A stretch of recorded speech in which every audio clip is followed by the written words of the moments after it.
Kadang, luka paling dalam bukan datang dari orang asing, tapi dari mereka yang seharusnya menjaga kita. Cinta yang dibangun dengan kepercayaan bisa runtuh dalam sekejap saat satu fitnah menembus pintu rumah tangga. Inilah kisah tentang Arman dan Nadia, sepasang suami istri yang tampak sempurna dari luar, namun hancur oleh tipu daya dan ambisi yang tersembunyi di balik senyum keluarga sendiri. Ada ibu mertua yang terlalu mencampuri, saudara ipar yang iri dalam diam, dan seorang istri yang terlambat menyadari bahwa kebenaran tak selalu datang dari apa yang tampak di mata. Ketika cinta diuji oleh kebohongan, mampukah kejujuran mengembalikan segalanya, atau justru semuanya akan berakhir di bawah pintu keluarga yang tertutup rapat oleh fitnah? Sebuah kisah tentang cinta, pengkhianatan, dan penyesalan yang datang. Hujan sore itu turun perlahan, membasahi halaman rumah sederhana milik Arman dan Nadia. Dari luar, rumah itu tampak damai. Suara anak kecil tertawa, aroma masakan menguar dari dapur, dan musik lembut dari radio menambah hangat suasana. Namun, di balik pintu ruang tamu, ada sesuatu yang mulai retak. Perlahan, tapi pasti, Arman dan Nadia telah menikah selama 5 tahun. Mereka tinggal di rumah kecil peninggalan orang tua Arman.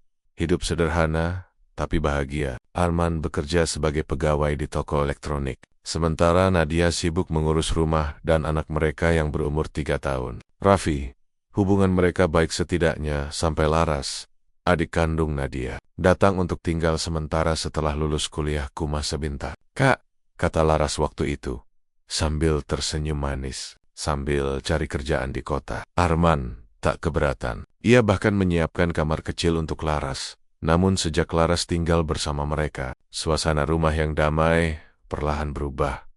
Laras sebenarnya sudah lama menyimpan kekaguman terhadap Arman. Sejak pertama kali mengenalnya, ia terpesona oleh sikap lembut dan kesabaran kakak iparnya. Namun rasa kagum itu berubah menjadi sesuatu yang lebih gelap, rasa ingin memiliki. Setiap kali melihat Arman dan Nadia tertawa bersama, hatinya terasa panas. "Kenapa bukan aku yang dia nikahi dulu?" gumamnya pelan suatu malam di kamar. Saat mendengar suara tawa mereka dari ruang tengah, ibu mereka, Bu Ratna, yang sering datang berkunjung, juga memiliki pandangan sinis terhadap Arman. "Laras, aku sebenarnya nggak suka Nadia tinggal di rumah itu," katanya suatu sore. "Arman itu lelaki biasa saja, nggak akan bikin anakku hidup enak." Laras hanya diam, tapi pikirannya bekerja. Ia mulai berpikir, mungkin kalau Nadia bercerai, Arman akan beralih pada aku. Seminggu kemudian, Bu Ratna datang berkunjung lagi. Ia melihat Arman dan Laras sedang berbincang di dapur. Arman sedang memperbaiki stop kontak, sementara Laras berdiri di dekatnya, memegang senter. Namun dari luar, pemandangan itu tampak lain. Seperti dua orang yang terlalu dekat.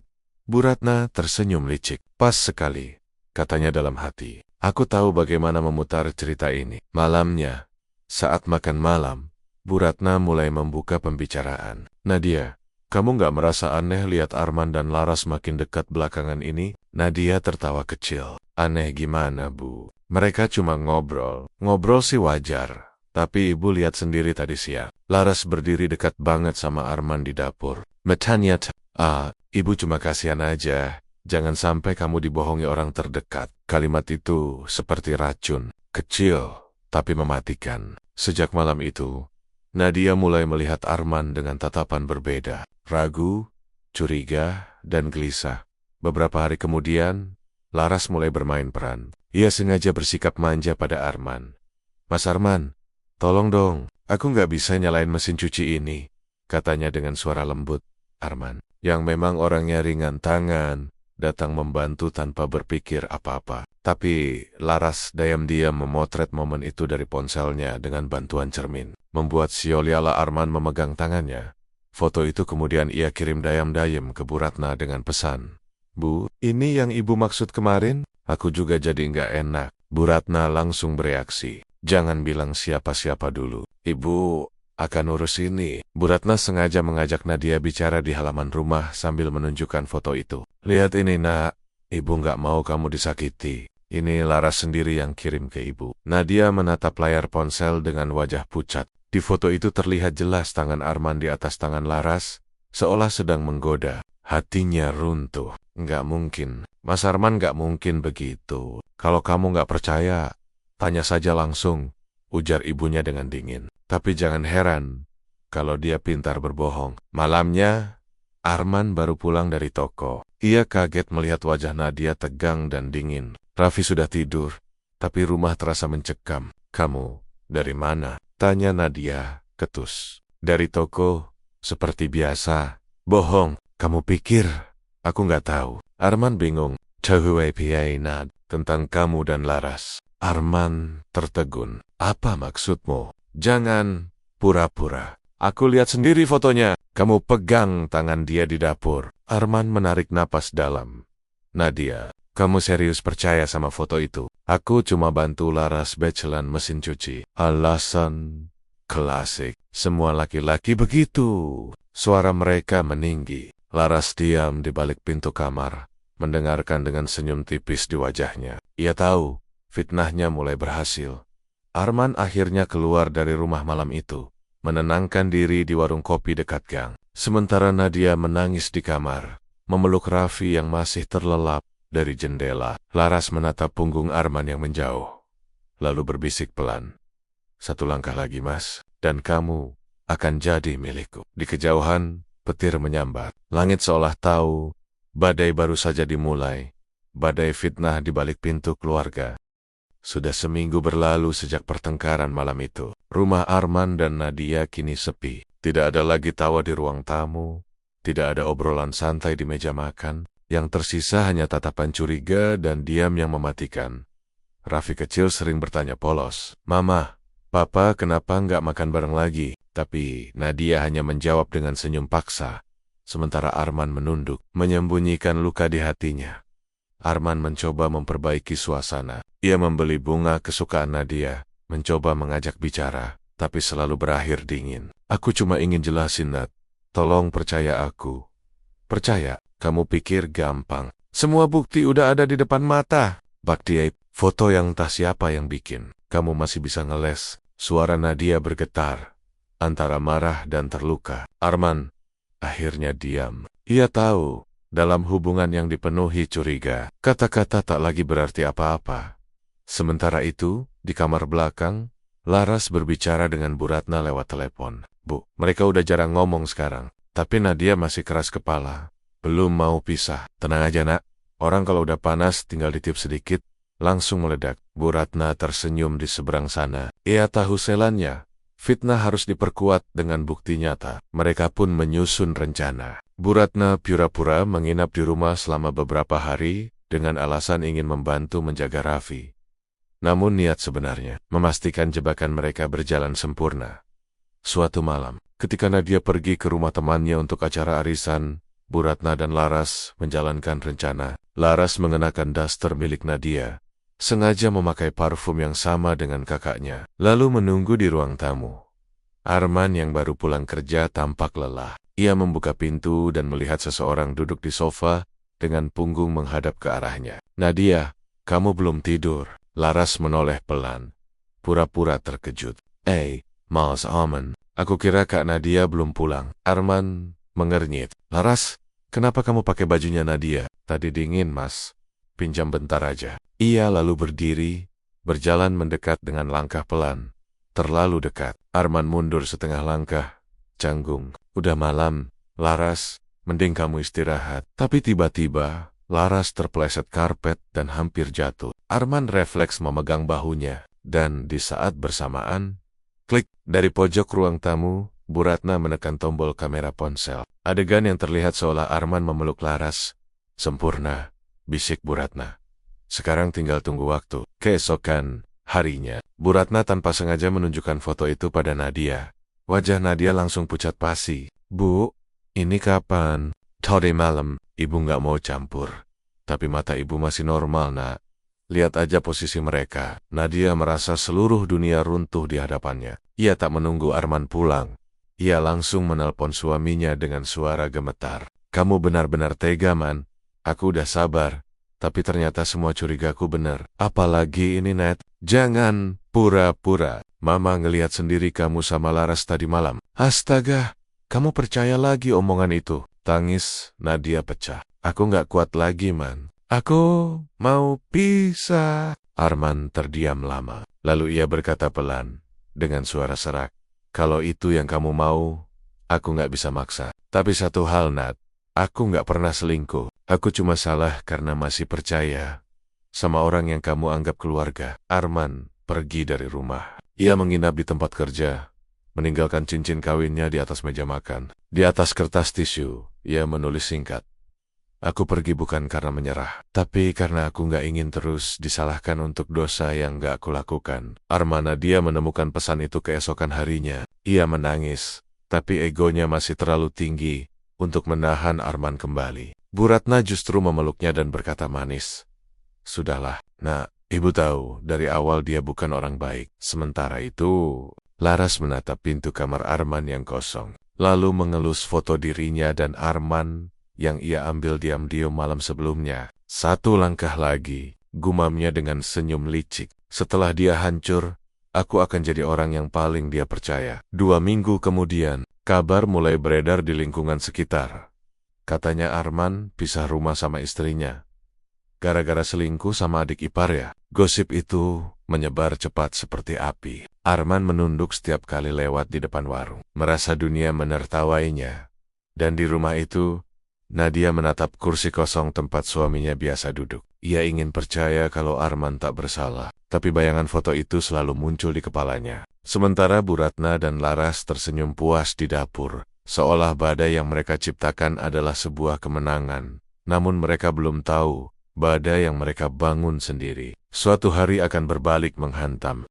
Sudah hampir seminggu-minggu, Arman meninggalkan rumah. Ia kini tinggal di ruangan kecil di belakang toko tempatnya bekerja. Setiap malam, ia hanya duduk termenung, memandangi cincin pernikahan yang masih ia genggam. Aku nggak salah, tapi kenapa dunia seolah pengen bikin aku kelihatan salah? Gumamnya pelan, sambil menatap lengket-lengket yang lembab. Rasa sakit di dadanya bukan karena fitnah, tapi karena orang yang paling ia sayangi. Nadia percaya pada kebohongan itu. Suatu pagi rekan kerjanya, Hendra, mendekati Arman di toko. "Men, gue dengar kabar nggak enak. Katanya lo selingkuh sama adik ipar sendiri." Arman hanya diam, menatap lantai. "Gue nggak ngelakuin itu, Ndra. Tapi semua orang udah percaya." Hendra menghela napas. "Kalau lo yakin lo nggak salah, jangan diam aja. Lo harus cari bukti. Lo tahu siapa yang nyebarin gosip itu?" Arman menggeleng, tapi pikirannya mulai berpacu. Kalau bukan Laras, siapa lagi yang punya kepentingan dari semua ini? Ia mulai mengingat malam kejadian itu. Laras pakai daster Nadia. Bu Ratna datang tanpa pemberitahuan. Semua terasa terlalu kebetulan. "Tunggu dulu," gumam Arman pelan. Kenapa mereka berdua ada di ruang tamu malam itu? Hatinya bergetar. Mungkin di sanalah kuncinya. Beberapa hari kemudian, Arman memberanikan diri pulang, bukan untuk rujuk, tapi untuk mencari kebenaran. Ia datang ketika Nadia sedang bekerja, paruh waktu di toko roti, dan hanya Bu Ratna serta Laras yang ada di rumah. Begitu melihatnya, Bu Ratna langsung memasang wajah dingin. "Ngapain kamu datang ke sini lagi, Man? Bukannya kamu udah pergi baik-baik? Saya cuma mau ambil beberapa barang saya, Bu." Laras muncul dari dapur. Pura-pura kaget, "Mas Arman, aku nggak nyangka kamu datang." "Iya, cuma sebentar," jawab Arman datar. "Aku cuma mau ambil charger dan beberapa dokumen." Tapi sebenarnya Arman punya niat lain. Ia ingin memeriksa kamera CCTV kecil yang dulu ia pasang di ruang tamu. Kamera yang mungkin masih merekam malam saat jebakan itu terjadi. Saat Bu Ratna sibuk di dapur dan Laras ke kamar mandi, Arman cepat-cepat membuka laci dekat televisi. Di sana masih ada kamera mini yang dulu ia sembunyikan untuk keamanan. Tangannya gemetar saat menyalakan kembali alat itu. Ia memutar rekaman tanggal Sabtu malam ketika fitnah itu terjadi. Dan apa yang ia lihat membuat darahnya berdesir dalam video itu. Tampak Laras duduk di sofa dengan daster milik Nadia. Lalu Arman datang, berbicara sebentar, dan saat Laras hampir jatuh, Arman memegang bahunya. Namun di sisi lain, ruangan, terlihat jelas sosok Bu Ratna berdiri dengan ponsel terangkat, memotret mereka. Arman menatap layar itu lama sekali.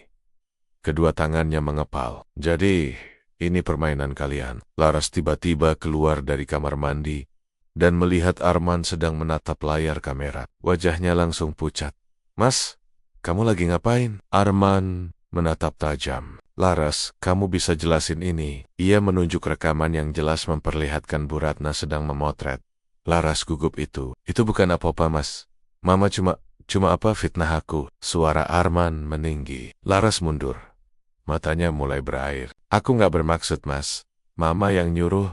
Aku cuma ikut. Arman menatapnya dengan marah, bercampur kecewa. Ikut menghancurkan rumah tangga kakakmu sendiri. Kamu sadar apa yang kamu lakuin, Laras? Air mata Laras menetes, tapi Arman tahu. Sebagian tangisan itu bukan penyesalan, tapi ketakutan. Kalau kamu pikir aku akan diam aja, kamu salah besar, kata Arman dingin. Aku akan tunjukin semua ini ke Nadia. Suara mereka terdengar sampai dapur. Bu Ratna segera datang, membawa wajah marah. Apa ribut-ribut ini? Bu, Arman nuduh saya yang suruh Laras. Nuduh? Arman menatap Bu Ratna tajam. Saya nggak nuduh, Bu. Saya lihat sendiri di rekaman. Ibu yang motret malam itu kan? Bu Ratna sempat terdiam sejenak, tapi segera tertawa sinis. Rekaman? Bukti? Siapa yang percaya sama kamu, Man? Kamu kan udah dicap selingkuh. Mau rekaman kayak apapun, orang gak bakal percaya. Arman maju satu langkah. Saya nggak butuh orang percaya, Bu. Cukup Nadia yang tahu. Wajah Bu Ratna berubah tegang. Kamu pikir Nadia bakal dengar kamu setelah semua ini? Kita lihat saja. Jawab Arman tenang. Kebenaran gak bisa selamanya ditutup. Ia lalu meninggalkan rumah, membawa kartu memori dari kamera itu di saku bajunya. Laras jatuh terduduk, sementara Bu Ratna menatap pintu yang tertutup. Wajahnya pucat. Untuk pertama kalinya, rencana mereka mulai goyah. Malamnya, Arman duduk di warung kecil sambil memandangi kartu memori itu. Ia tahu satu langkah salah bisa memperkeruh segalanya. Tapi ia juga tahu, diam berarti kalah. Sementara itu, di rumah, Nadia baru pulang. Ia heran melihat ibunya gelisah, dan Laras menangis. Ada apa, Ma? Gak ada apa-apa, Nak. Cuma capek aja. Namun, malam itu, Nadia memimpikan sesuatu yang aneh. Wajah Arman menatapnya sedih sambil berkata, Aku gak pernah berkhianat, Nat. Ketika bangun, air matanya menetes tanpa sebab. Hatinya tiba-tiba goyah. Pagi berikutnya, Arman memutuskan untuk bertemu Nadia secara langsung. Ia tahu, ini waktunya membuka semuanya, meski mungkin tak akan mudah. Sementara di rumah, Bu Ratna mulai panik, dan Laras ketakutan kalau kebohongan mereka terbongkar. Mereka mulai menyusun rencana baru untuk menghalangi pertemuan Arman dan Nadia. Dan di antara semua itu, takdir mulai berbalik arah. Kebenaran perlahan muncul dari balik gelapnya fitnah, tapi harga yang harus dibayar akan sangat mahal. Sudah beberapa malam Nadia tak bisa tidur. Setiap kali memejamkan mata, ia selalu teringat wajah Arman, suara lembutnya, dan kalimat terakhir yang diucapkannya, aku gak pernah selingkuh, Nat. Kata-kata itu kini terngiang-ngiang seperti doa yang tak selesai. Siang itu, Arman memberanikan diri datang ke tempat kerja Nadia, toko roti kecil di sudut pasar. Ia menunggu di depan pintu sampai Nadia keluar untuk istirahat. Begitu melihatnya, Nadia tekjil. Dunia seolah berhenti sesaat. Amen. Suaranya nyaris bergetar. Aku cuma mau bicara sebentar, kata Arman pelan. Cuma 5 menit aja, Nat. Tolong. Awalnya Nadia menolak, tapi ada sesuatu di tatapan mata Arman. Ketulusan yang tak bisa ia abaikan. Akhirnya, mereka duduk di bangku dekat taman belakang toko. Di bawah pohon rindang yang meneteskan sisa hujan, Arman mengeluarkan sebuah flash disk dari saku kemejanya. Ini bukti rekaman dari kamera di rumah. Aku tahu kamu gak akan percaya omonganku, tapi aku harap kamu mau lihat ini. Nadia ragu. Rekaman apa? Rekaman malam itu. Malam yang kamu kira aku berselingkuh sama Laras. Ia menyerahkan flash disk itu dengan tangan bergetar. Di sana kamu bakal lihat semuanya. Aku, Laras, dan ibumu. Nadia menatap Arman lama. Hatinya campur aduk antara takut dan penasaran. Kamu bawa bohong lagi, Man? Kali ini nggak ada kebohongan. Nat, aku cuma mau kamu tahu kebenaran. Nadia menggenggam flash disk itu erat, lalu berkata pelan, baik, aku akan lihat. Arman tersenyum untuk pertama kalinya setelah sekian lama. Terima kasih, Nat.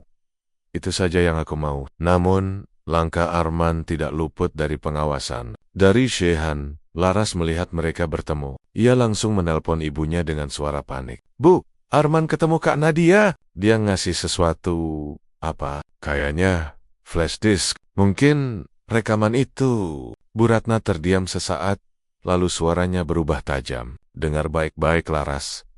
Kita nggak boleh biarin Nadia lihat isi itu. Kalau dia tahu semua selesai kita habis. Terus gimana, Bu? Kamu dekaci Jia. Bilang, kamu mau bantu. Dan pastikan flash disk itu hilang sebelum malam ini. Laras menggigit bibir. Takut tapi tak punya pilihan. Baik, Bu. Aku akan urus. Malam itu, Nadia tiba di rumah. Ia duduk sendirian di ruang tamu. Menatap flash disk yang kini tergeletak di atas meja. Kalau ini banner-banner bisa jelasin semuanya. Apa aku sanggup lihatnya? Tangannya bergetar saat mencoba menyalakan laptop. Namun sebelum sempat memasukkan flash disk, Laras muncul di pintu. Kak Clara, kamu dari mana? Aku dengar Kak Arman datang tadi siang. Dia kasih sesuatu. Ya, nada suaranya lembut, berpura-pura khawatir. Nadia mengangguk pelan. Katanya, itu bukti. Aku belum sempat lihat. Laras tersenyum samar. Aku bantu aja, Kak. Biar aku yang nyalain sekalian ngecek filenya aman atau enggak. Tanpa curiga, Nadia menyerahkan laptop dan flash disk itu. Namun, dalam hatinya, Laras gemitar. Antara rasa bersalah dan ketakutan. Saat Nadia beranjak sebentar ke dapur, Laras cepat-cepat membuka flash disk itu. File video terlihat jelas. Ia tahu kalau file itu terbuka, kebenaran akan terungkap. Maka dengan jantung berdegup cepat, ia menghapus semua isi flash disk. Dan saat proses penghapusan selesai, ia tekan tombol format hingga semua benar-benar hilang. Maaf Kak, bisiknya pelan. Aku nggak punya pilihan. Beberapa menit kemudian, Nadia kembali dengan 2 cangkir teh. Gimana? Sudah dibuka? Laras tersenyum tipis. Aku udah cek Kak, filenya rusak. Mungkin flash disknya kena air atau jatuh. Nadia menatapnya kecewa. Serius? Ya Kak, aku udah coba buka di laptopku juga, tapi isinya kosong. Mungkin Arman cuma mau bohong lagi. Nadia Taejiong, harapannya kembali runtuh.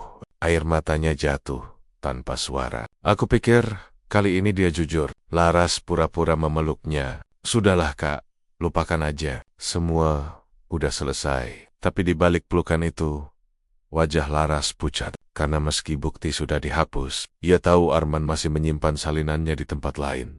Keesokan harinya, Arman datang lagi ke toko Nadia. Ia tersenyum, mencoba ramah. Kamu udah lihat rekamannya? Nadia menggeleng pelan. Filenya rusak, Man. Isinya kosong. Arman terdiam beberapa detik. Kosong? Iya.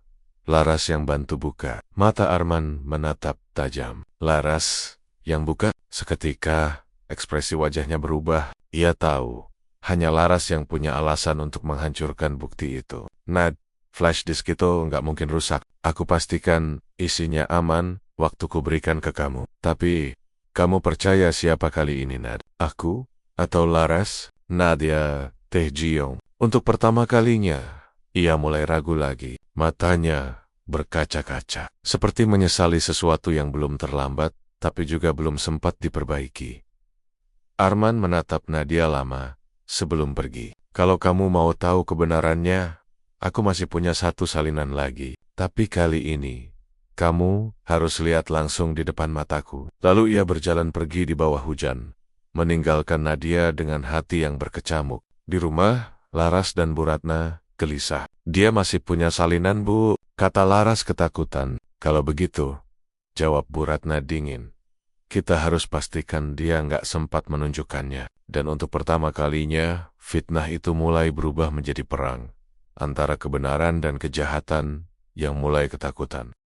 Langit sore itu tampak berat dan muram, seolah tahu bahwa sesuatu yang lebih gelap sedang terjadi. Arman menatap jauh keluar jendela toko, menggenggam flash disk kecil, salinan terakhir dari rekaman malam itu. Ia tahu, begitu bukti ini sampai ke tangan Nadia, semua kebohongan akan runtuh. Tapi ia juga tahu, Bu Ratna dan Laras tak akan tinggal diam. Kebenaran ini nggak boleh hilang lagi, gumam Arman pelan. Sekalipun harus aku bayar mahal. Di rumah, Bu Ratna berjalan mondar-mandir dengan wajah tegang. Laras, kamu yakin Arman masih punya salinannya? Iya, Bu. Dia bilang ke Kak Nadia sendiri kemarin. Bu Ratna menghela napas keras. Kalau sampai Nadia lihat isi itu, habislah kita. Terus, gimana, Bu? Kita harus ambil langkah cepat. Sebelum Arman sempat bertindak, ia menatap Laras dengan tajam. Cari tahu di mana dia simpan flash disk itu. Aku nggak peduli bagaimana caranya. Yang penting bukti itu lenyap. Laras Taekjiang wajahnya pucat. Bu,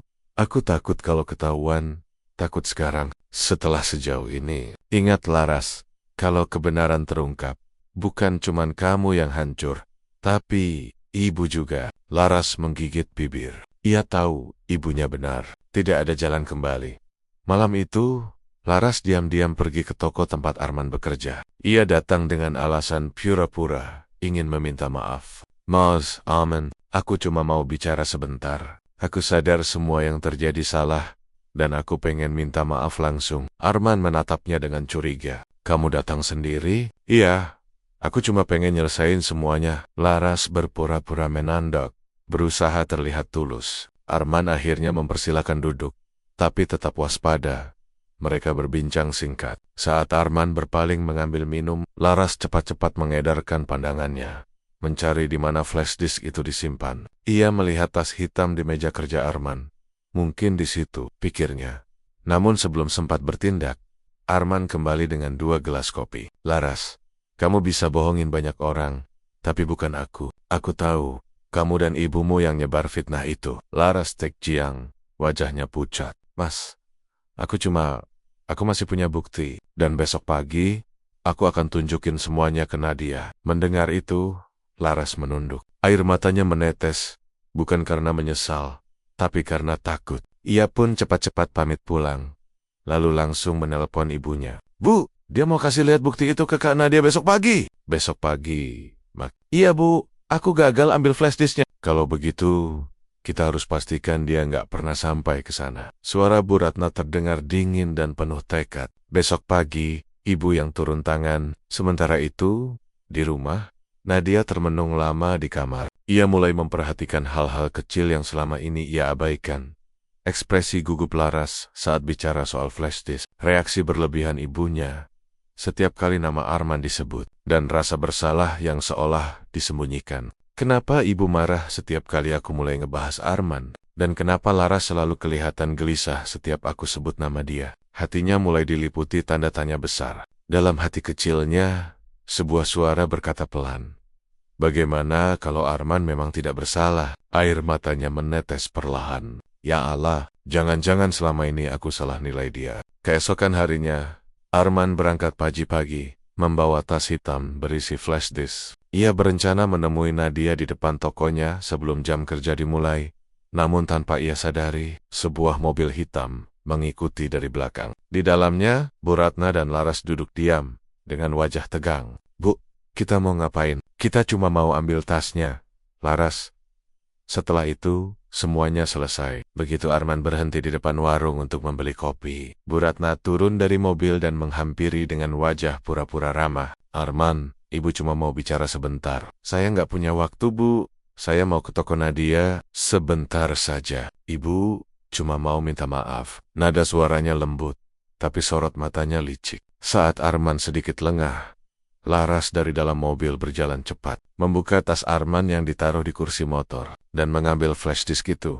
Beberapa detik kemudian, mereka berdua sudah kabur, meninggalkan lokasi. Arman baru menyadari tasnya terbuka saat hendak berangkat lagi. Astaga, flash disknya. Ia langsung berlari, tapi mobil mereka sudah menghilang di tikungan. Wajah Arman memucat, segala bukti yang ia punya hilang untuk kedua kalinya.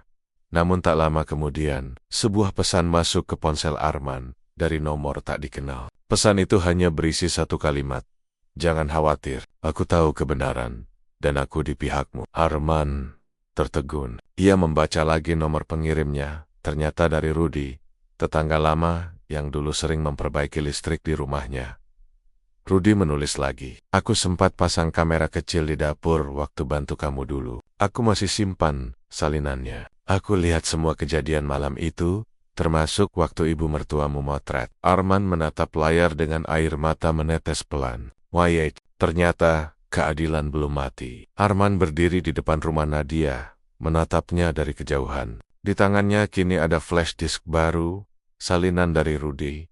Ia tahu, ini kesempatan terakhir untuk mengungkap segalanya di dalam rumah. Nadia baru saja memergoki Laras, membuang sesuatu ke tong sampah di dapur. Saat ia lihat, itu flash disk yang telah dibakar sebagian. Laras, ini apa? Kenapa kamu bakar ini? Laras Tekjiang, wajahnya panik. Aku cuma... Jangan bohong Laras, ini sama persis dengan flash disk yang Arman kasih ke aku kemarin. Untuk pertama kalinya, Nadia melihat air mata Laras jatuh bukan karena sandiwara, tapi karena ketakutan nyata. Kak maaf, aku nggak sengaja. Nadia menatap adiknya dalam-dalam, dan dalam sekejap, semua potongan puzzle itu menyatu di kepalanya. Wajahnya pucat. Wait, jangan bilang semua ini jebakan kalian. Di luar, Arman masih berdiri di depan pagar, belum tahu bahwa kebenaran akhirnya mulai menampakkan diri dari dalam rumah itu sendiri. Pagi itu, udara terasa berat dan hening. Nadia duduk di ruang tamu, menatap sisa flash disk yang hangus sebagian di genggamannya. Hatinya berdetak tak karuan, pikirannya berputar antara rasa takut, marah, dan tidak percaya. Laras berdiri di hadapannya, wajahnya pucat, mata merah basah oleh air mata. Kak, aku bisa jelasin. Jangan bilang kamu bisa jelasin, Laras. Potong Nadia dengan suara serak. Kamu mau jelasin apa? Kenapa kamu bakar ini? Kenapa kamu ikut campur urusan rumah tanggaku? Laras hanya diam, menangis terisak. Jawablah, apa yang sebenarnya kalian lakukan sama Arman? Tiba-tiba, suara langkah terdengar dari arah dapur. Bu Ratna muncul dengan wajah tegas, tapi matanya sedikit panik melihat Nadia memegang flash disk terbakar itu. Ada apa ini, Nad? Bu. Suara Nadia bergetar. Ini flash disk yang Arman kasih. Laras bakar ini, kenapa? Bu Ratna mencoba tersenyum samar, menenangkan. Sudahlah nak, jangan lagi bahas hal-hal yang gak penting. Laki-laki itu sudah gak pantas buat kamu. Nadia menatap ibunya dalam-dalam. Kini bukan lagi sebagai anak, tapi sebagai seorang wanita yang ingin tahu kebenaran. Bu, tolong jawab jujur. Apa ibu tahu sesuatu tentang fitnah yang menimpa Arman? Wajah Bu Ratna menegang. Fitnah? Apa? Jangan pura-pura nggak tahu, bentak Nadia tiba-tiba. Aku capek dibohongin. Dari awal semua terasa aneh. Dan sekarang aku tahu. Semuanya ibu atur. Suasana ruang tamu berubah tegang. Laras menunduk dalam. Sementara Bu Ratna berusaha tetap tenang. Ibu cuma pengen kamu bahagia, Nat. Bahagia dengan menghancurkan suamiku sendiri. Dengan memfitnah dia selingkuh sama adikku. Air mata Nadia jatuh deras. Bu, kenapa ibu tega? Akhirnya, Laras tak sanggup lagi menahan beban itu. Ia jatuh berlutut, menangis keras sambil menutup wajah. Kak, aku minta maaf. Semuanya salahku. Apa maksudmu? Melametse, aku yang pura-pura pingsan di rumah. Aku yang nyuruh Kak Arman nolong aku. Lalu Bu datang dan pura-pura motret dari jauh. Seolah-olah Kak Arman peluk aku. Nadia menatap adiknya dengan tatapan kosong. Suara di telinganya seolah menghilang. Dunia terasa berputar. Jadi, itu semua cuma jebakan. Laras mengangguk. Wajahnya basah air mata. Bu yang suruh aku, Kak. Bu bilang Kak Arman bukan orang baik. Katanya kalau Kak terus sama dia, hidupmu nggak akan tenang. Bu Ratna menatap Laras tajam, tapi sudah terlambat. Kebenaran sudah keluar, dan Nadia sudah mendengarnya dengan jelas. Ibu, suara Nadia bergetar. Matanya penuh luka. Ibu, yang nyuruh? Bu Ratna tak lagi bisa berbohong. Ibu cuma mau kamu lepas dari laki-laki yang gak sepadan sama kamu, Nat. Dia miskin, keras kepala, dan gak bisa kasih masa depan yang layak. Ibu cuma... Cukup, Bu. Jeritan Nadia memecah udara. Ia berdiri dengan tangan gemetar, air matanya menetes tanpa henti. Ibu gak tahu apa yang ibu lakukan. Ibu bukan cuma hancurin rumah tanggaku. Ibu udah hancurin hatiku juga. Aku kehilangan Arman karena fitnah kalian. Di luar rumah, Arman berdiri di depan pagar, mendengar sebagian percakapan mereka. Ia menunduk, menahan napas panjang. Jadi akhirnya mereka ngaku juga, gumamnya pelan. Ia melangkah masuk perlahan, mengetuk pintu yang pernah menjadi saksi luka terdalam dalam hidupnya. Pintu dibuka oleh Nadia. Dan untuk sesaat, keduanya hanya saling menatap. Air mata yang menetes di wajah Nadia tak bisa disembunyikan. Amen, suaranya bergetar. Semua sudah aku tahu. Arman menatapnya dengan mata berkaca. Aku nggak datang buat menuntut, Nat. Aku cuma mau kamu tahu, cinta yang aku punya, buat kamu nggak pernah palsu. Nadia menatap ke tanah. Suaranya lirih. Aku yang salah. Aku terlalu percaya sama orang lain, bukan sama suamiku sendiri. Ia mencoba menyentuh tangan Arman, tapi pria itu menarik diri pelan. Aku sudah terlalu banyak berdarah karena cinta ini, Nat. Aku pengen kamu tenang, tapi aku juga butuh tenang. Bu Ratna keluar dengan wajah keras, tapi suaranya kini terdengar lemah. Arman, maafkan ibu. Ibu cuma mau melindungi anak ibu. Arman menatapnya dalam-dalam. Ibu salah satu hal paling penting dalam hidup Nadia, tapi ibu juga yang paling melukai dia hari ini. Aku nggak butuh permintaan maaf. Bu, aku cuma pengen ibu lihat bahwa kebencian cuma ninggalin kehancuran. Laras berdiri di belakang ibunya, menangis. Mas Amon, aku juga minta maaf. Arman mengangguk pelan. Aku mau, tapi luka ini nggak akan hilang begitu saja. Arman pergi tanpa menoleh ke belakang. Nadia berlari ke teras, memanggil namanya di tengah hujan deras. Arman, tunggu! Tapi pria itu tidak menoleh. Langkahnya menjauh, menghilang dalam derasnya hujan. Nadia jatuh berlutut di depan rumah, menangis histeris. Arman, maafkan aku. Di dalam rumah, Bu Ratna duduk diam di sofa, menatap kosong ke lantai. Laras memeluknya dari samping, tapi tak ada kata yang bisa menghapus rasa bersalah yang kini menelan mereka berdua. Bu, apa kita bisa perbaiki semua ini? Bu Ratna menatap putrinya pelan. Enggak, Laras. Kadang ada dosa yang cuma bisa ditebus dengan air mata. Beberapa hari kemudian, Nadia datang ke toko lama Arman. Tapi tempat itu sudah kosong. Hanya ada secari kertas yang tertempel di pintu. Jangan sesali yang sudah terjadi. Belajarlah mencintai dengan kejujuran, bukan prasangka. Tangannya bergetar saat membacanya. Air mata mengalir deras. Dan untuk pertama kalinya, Nadia sadar. Penyesalan datang terlambat, dan cinta yang telah dibuang tak selalu mau kembali. 6 bulan telah berlalu sejak malam hujan itu. Malam di mana semua kebohongan terbongkar, dan cinta Nadia serta Arman runtuh di depan mata mereka sendiri. Waktu berjalan, tapi luka di hati Nadia tak juga sembuh. Setiap pagi, ia bangun dengan bayangan Arman di benaknya. Senyum lembutnya, caranya menatap penuh kasih, dan suara terakhirnya saat berkata, aku cuma pengen kamu tenang, tapi aku juga butuh tenang. Kini, yang tersisa hanyalah penyesalan yang menghantui setiap langkahnya. Rumah yang dulu penuh tawa kini sunyi. Bu Ratna lebih banyak diam, menatap kosong setiap kali melihat foto keluarga di dinding. Lara sering mengurung diri di kamar, tak lagi berani menatap mata kakaknya. Sementara Nadia mengisi harinya dengan bekerja di toko kue kecil. Setiap malam, ia duduk di beranda sambil menatap hujan yang turun, seolah menunggu seseorang yang tak akan pernah datang lagi. Andai waktu bisa kuputar kembali. Gumamnya, pelan. Aku gak akan percaya siapapun selain dia. Suatu sore, saat Nadia sedang mengantar pesanan ke gedung acara pernikahan, ia melihat sosok yang sangat ia kenal, Arman. Ia berdiri gagah di dekat panggung, mengenakan jas hitam dan kemeja putih bersih. Tapi ada yang berbeda. Tatapannya kini tegas, dingin, dan penuh percaya diri. Ia tampak jauh dari sosok Arman yang dulu, pria sederhana yang selalu lembut dan penuh senyum. Nadia terpiku. Tangannya bergetar memegang kotak kue, jantungnya berdebar begitu keras sampai hampir tak bisa bernapas. Amon, bisiknya pelan. Namun sebelum ia sempat menghampiri, seseorang datang menghampiri Arman, seorang wanita muda berpakaian elegan, tampak akrab, dan tersenyum lembut padanya. Arman menoleh, lalu tersenyum balas. Senyum yang dulu milik Nadia.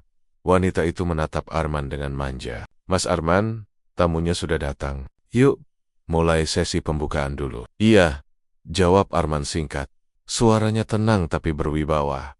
Mereka berjalan berdampingan, meninggalkan Nadia yang masih berdiri terpaku dengan mata berkaca-kaca. Dia sudah bersama orang lain. Kotak kue di tangannya terasa berat, dan air mata mulai jatuh tanpa bisa ditahan. Sepulang dari acara itu, Nadia tak bisa berhenti memikirkan pertemuan singkat itu. Ia berusaha menenangkan diri, tapi hatinya remuk setiap kali mengingat senyum Arman kepada wanita itu. Malamnya, ia membuka ponsel lamanya dan menatap foto-foto lama mereka berdua. Aku yang buang dia, aku yang usir dia dari hidupku. Dan sekarang, dia udah bahagia tanpa aku. Tangisnya pecah. Namun, di sela tangis itu, ada satu hal yang ia rasakan lebih dalam dari sekadar kesedihan. Kesadaran bahwa Arman telah tumbuh lebih kuat tanpa dirinya. Di sisi lain, Arman duduk di ruang kerjanya, menatap jendela kantor kecil yang kini ia miliki sendiri. Ya, hidupnya berubah sejak ia pergi. Ia bekerja keras membangun usaha jasa desain interior, dan dalam beberapa bulan, usahanya mulai dikenal luas. Tapi di balik semua kesuksesan itu, ada ruang kosong di hatinya. Ruang yang dulu diisi oleh Nadia. Ruang itu masih ada, tapi ia tak lagi berani memasukinya. Wanita yang bersamanya tadi bernama Rani. Rekan kerja sekaligus sahabat baru yang selalu mendukungnya. Rani tahu masa lalu Arman, tapi ia tak pernah menyinggung. Ia hanya berkata, beberapa luka nggak perlu dilupakan. Cukup dijadikan alasan untuk jadi lebih kuat. Kalimat itu membuat Arman diam lama. Ia tahu, dirinya berubah bukan karena ingin melupakan Nadia, tapi karena ingin berhenti disakiti kenangannya. Seminggu kemudian, takdir mempertemukan mereka lagi. Kali ini di sebuah kafe kecil di pinggir kota, Nadia datang untuk mengantarkan pesanan. Sementara Arman duduk bersama Rani membicarakan proyek baru. Begitu melihatnya, waktu seolah berhenti lagi. Arman, Nadia, Rani melihat mereka saling tatap dan segera berdiri sopan. Aku tinggal dulu. Ya, sepertinya kalian perlu bicara. Begitu Rani pergi, suasana jadi sunyi. Hanya ada 2 cangkir kopi yang mulai dingin di meja. Kamu kelihatan beda, kata Nadia pelan. Orang berubah kalau udah cukup disakiti, jawab Arman datar. Aku tahu, aku salah. Aku udah hancurin segalanya. Iya Nat, kamu gak cuma hancurin hubungan kita, kamu juga hancurin kepercayaanku. Air mata Nadia mulai menetes. Aku minta kesempatan kedua. Arman, aku cuma pengen nebus semua kesalahanku. Arman menghela napas panjang. Ia menatap Nadia. Matanya sendu tapi tegas. Dulu, aku menunggu kamu minta maaf. Aku berharap kamu datang.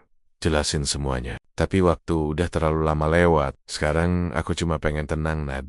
Dan aku udah temuin caraku sendiri untuk itu. Kamu sama dia. Ya? Suara Nadia nyaris berbisik. Rani cuma temanku, jawab Arman singkat. Tapi dia hadir waktu semua orang ninggalin aku. Nadia menunduk. Suaranya gemetar. Aku yang ninggalin kamu. Dan aku nyesel seumur hidup. Arman berdiri, mengambil jaketnya. Jangan nyesel, Nad. Kadang Tuhan pisahkan 2 orang bukan karena benci, tapi karena salah satunya harus belajar menghargai sebelum mencintai lagi. Ia menatapnya 1 kali lagi sebelum pergi. Langkahnya tenang, tapi di balik ketenangan itu, ada luka yang sudah ia pelajari untuk tidak disentuh lagi. Nadia duduk lama di kafe itu, menatap pintu yang baru saja tertutup di belakang Arman. Tangannya memegang cangkir kopi yang mulai dingin, dan air matanya jatuh ke permukaannya. Dian gak sama lagi. Dia udah sembuh, tapi aku masih di tempat yang sama. Sementara di luar, Arman berjalan menuju mobilnya. Ia berhenti sejenak, memandang ke langit sore yang berwarna jingga. Aku masih cinta, tapi aku gak mau kembali. Hatinya tenang untuk pertama kalinya dalam waktu lama. Dan mungkin untuk pertama kalinya juga, ia benar-benar merelakan cinta yang pernah jadi segalanya. 2 tahun telah berlalu, segalanya telah berubah. Begitu juga hati manusia yang pernah saling mencinta. Rumah lama Nadia kini tampak sepi. Bu Ratna sering sakit-sakitan. Laras pindah keluar kota setelah menikah dengan pria yang mengenalnya tanpa bayang-bayang masa lalu. Sementara Nadia tetap sendiri. Ia memilih tinggal bersama ibunya, menebus dosa dengan merawat sang wanita yang dulu menghancurkan rumah tangganya sendiri. Hidupnya kini sederhana, tapi di balik ketenangan itu masih ada satu ruang di hatinya yang tak pernah sembuh sepenuhnya. Ruang yang dulu diisi oleh Arman. Suatu sore, Laras datang berkunjung. Ia terlihat lebih dewasa, lebih tenang. Sambil membantu Nadia di dapur, ia berkata pelan, "Kak, aku ketemu teman lama kakak kemarin." "Teman siapa?" Mas Aman, Nadia, terdiam. Tangannya yang sedang mengaduk teh mendadak berhenti. Dia, gimana kabarnya? Baik, sangat baik, malah usahanya sukses, dan dia mau menikah bulan depan. Kalimat itu seperti pisau yang pelen-pelen menusuk dada Nadia. Tapi ia hanya tersenyum samar, mencoba tegar. Akhirnya, dia nemu kebahagiaannya. Laras menatapnya, matanya berkaca-kaca. Kak, enggak apa-apa, aku cuma pengen tahu. Dia itu. Namun malam itu, Nadia menangis diam-diam di kamarnya. Air matanya jatuh tanpa suara. Tapi dadanya sesak oleh rindu yang tidak bisa disampaikan. Seminggu kemudian, tukang pos datang mengantar sebuah amplop. Di depannya tertulis, kepada Nadia Ratna Saritangan. Nadia bergetar saat membukanya. Di dalamnya ada undangan pernikahan Arman dan Rani. Warna undangan itu putih gading. Sederhana tapi elegan. Sangat mencerminkan Arman. Di sudutnya ada tulisan kecil. Cinta sejati bukan tentang memiliki, tapi tentang mengikhlaskan. Air mata Nadia kembali menetes. Ia tahu Arman menulis kalimat itu untuk dirinya. Hari pernikahan itu pun tiba. Nadia datang diam-diam, berdiri di barisan paling belakang di antara tamu yang datang. Ia hanya ingin melihat Arman untuk terakhir kalinya, bukan sebagai mantan suami, tapi sebagai seseorang yang pernah ia cintai dengan seluruh hatinya. Ketika Arman muncul bersama Rani di pelaminan, Nadia nyaris tak bisa menahan air matanya. Arman tampak gagah, matanya bersinar bahagia, dan Rani, wanita yang dulu hanya teman kerja, kini berdiri di sampingnya dengan senyum penuh cinta. Nadia menunduk dalam, tangannya mengepal di dada, menahan perih yang tiba-tiba menyeruak. Namun saat Arman menoleh ke arah kerumunan tamu, matanya sempat berhenti sejenak pada sosok yang berdiri di belakang. Mata mereka bertemu, sekilas saja, tapi cukup untuk mengembalikan ribuan kenangan yang dulu mereka bagi. Arman tidak kaget, ia hanya tersenyum lembut, dan dari kejauhan, ia mengangguk pelan, sebuah isyarat yang tak butuh kata-kata. Terima kasih, sudah datang, aku sudah memaafkanmu. Nadia menahan tangis, lalu tersenyum tipis. Balasannya sederhana, tapi penuh makna. Selamat Arman, aku juga sudah belajar ikhlas. Acara berakhir, tamu mulai pulang, musik berhenti, dan lampu-lampu pelaminan mulai redup. Nadia menunggu sampai suasana sepi sebelum mendekat ke meja tamu, dan menaruh sebuah amplop kecil. Di dalamnya ada sepucuk surat. Tulis tangan Nadia sendiri.